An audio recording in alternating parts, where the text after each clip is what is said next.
वंदे मातरम, भारत माता की जय, बीजेपी जिंदाबाद। स्वागतम स्वागतम वंदे मातरम वंदे मातरम स्वागतम स्वागतम स्वागतम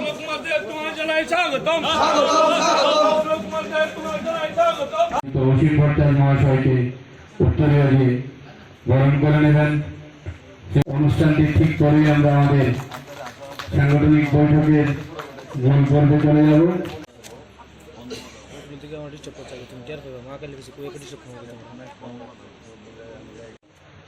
স্বাস্থ্য তথা প্রাণ কুমার শ্যামাপ্রসাদ মুখার্জি, দীনদয়াল উপাধ্যায় এবং ভারত মাতা এখন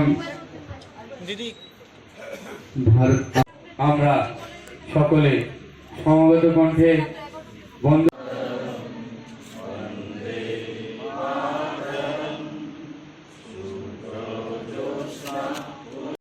মধ্যে দিয়ে আমাদের বরণ করবার অনুষ্ঠানটি স্বাগত জানাবেন।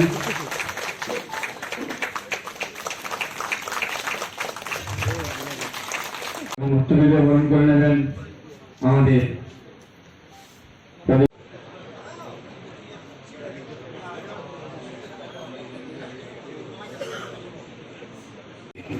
যিনি বিশেষ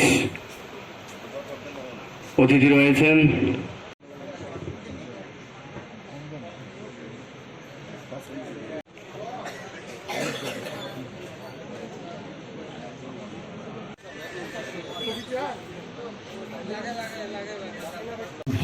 মহোদয়।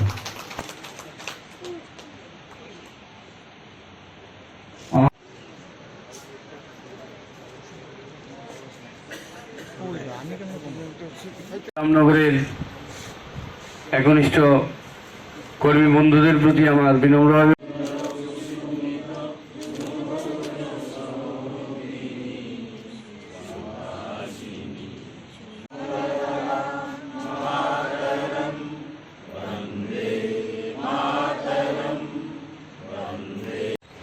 মনোনীত প্রার্থী শ্রীযুক্ত বিপ্লব কুমার দেব মহাশয় আর কিছুক্ষণের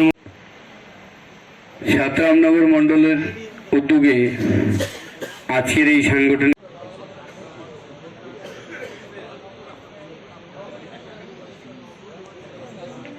অতএব আপনারা প্রত্যেকে ধৈর্য সহকারে নির্দিদাসনে বসে পড়ুন। মধ্যে আমাদের পশ্চিম ত্রিপুরা লোকসভা কেন্দ্রের ভারতীয় জনতা পার্টির মনোনীত প্রার্থী আমাদের রাজ্যের প্রাক্তন মুখ্যমন্ত্রী, রাজ্যসভার সাংসদ, আমাদের সকলের প্রিয় নেতা বিপ্লব কুমার দেবজিকে আমাদের জেপি নাড্ডাজি এবং আমাদের দেশের যশস্বী প্রধানমন্ত্রী নরেন্দ্র মোদীজি এই পশ্চিম ত্রিপুরা লোকসভা আসনে প্রতিদ্বন্দ্বিতা করার জন্য মনোনীত করেছেন।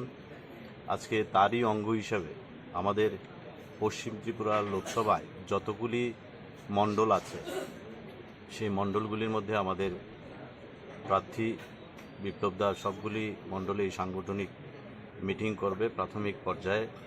তারই কর্মসূচির অঙ্গ হিসাবে আজকের রামনগর মণ্ডলে আমাদের সকল বুথ সভাপতি, শক্তিকেন্দ্রের ইনচার্জ, আমাদের এই বিধানসভার কর্পোরেটরগণ, মোর্চার সভাপতিগণ এবং এই বিধানসভা কেন্দ্রে আমাদের রাজ্য এবং জেলা স্তরে যারা নেতৃত্বরা আছে তাদের নিয়ে এই সাংগঠনিক বৈঠক।